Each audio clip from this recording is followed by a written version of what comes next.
Olek lo lang le ta a tun chuma karon e tur chu an cham takle arsa rep kan alu nina kan ania chuan salad chuan hei hi an cham tui hang ania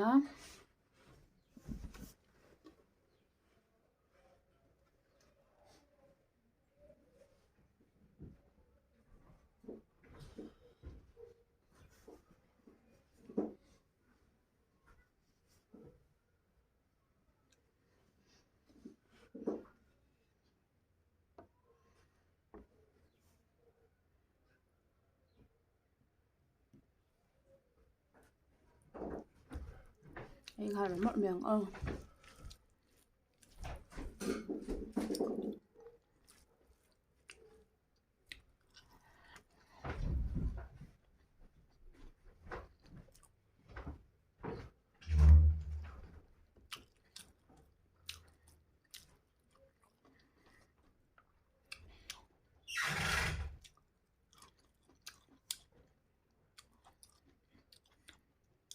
hemi kan cham siama hian chi le me han le soda ka tel tuina ya ka tel vek chuanin a sau hnuan cham ka thlak chauh chuan hemi kanah hian alu kanah hian red chili powder le purun var tomato dhania le ai eng ka tela chuan hemi salad ah hian carrot le purun sen le zawngṭah le zikhlum tomato chuan hmarcha hmui leh me hanna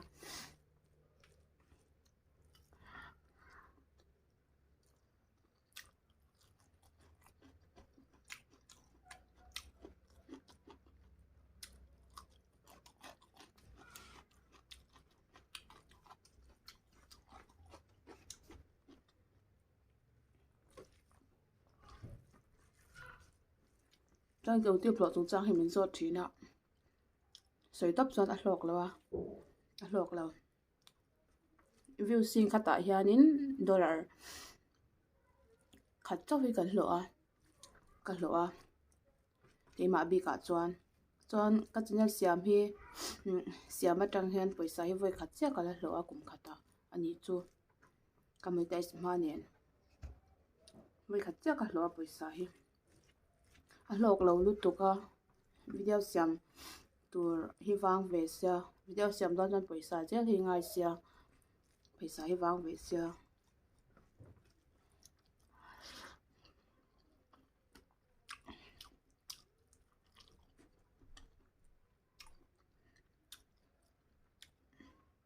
chi min en rei sak deuh la halom amawtang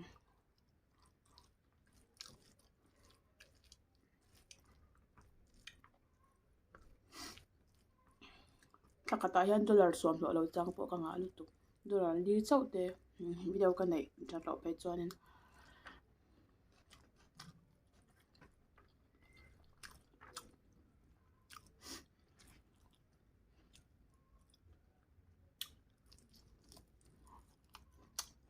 til tuk ka rep a hei hi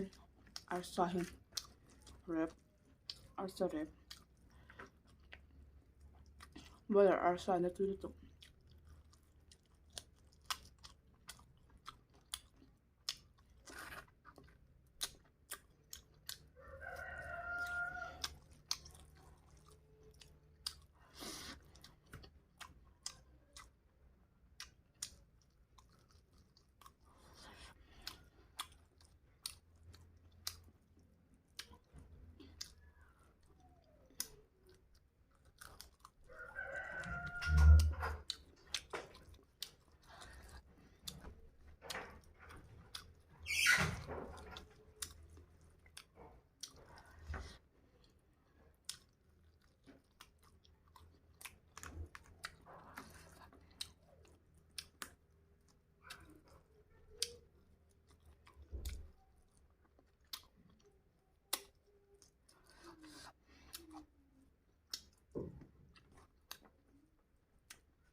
cái rốt bò cái tẹt cái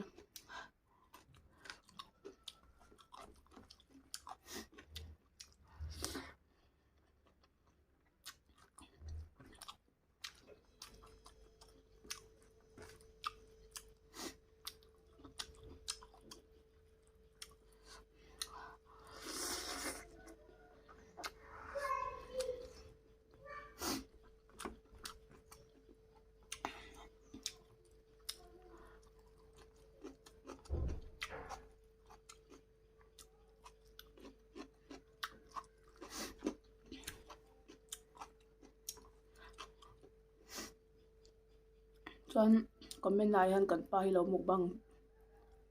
mukbang pui tur hian min ron ta thina ani chu atal ve pai lawa kai chu pai lo chuanin som ni ka tum lawa a chan chu mihring chu kanun na chuan thu nei na kan nei ve nga ya pai lo chung chunga khatia som li kha ka du lawa adula chu adulo na ka za saka chu ni mai chuan ka mukbang chu han naw min om sak thira ti khian kain thian man ho me lawin kon mukbang thei pha thina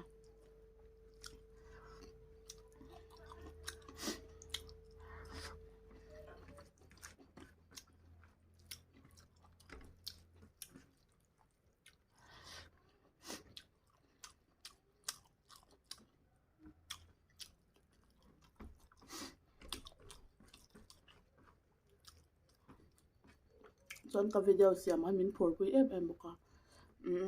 ke ma zo chuanin ka pai lo thina ani chuanin haute te pawh ni se dah thin ro a tha lo me te thina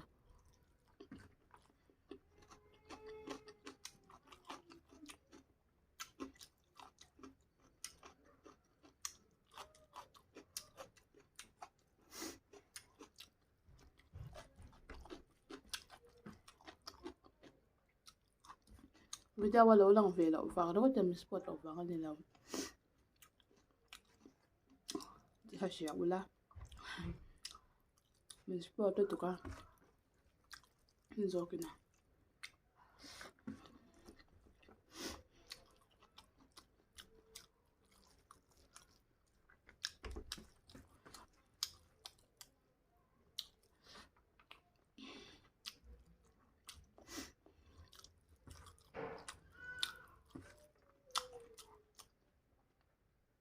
ôi tụi tóc mình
Nè ka puara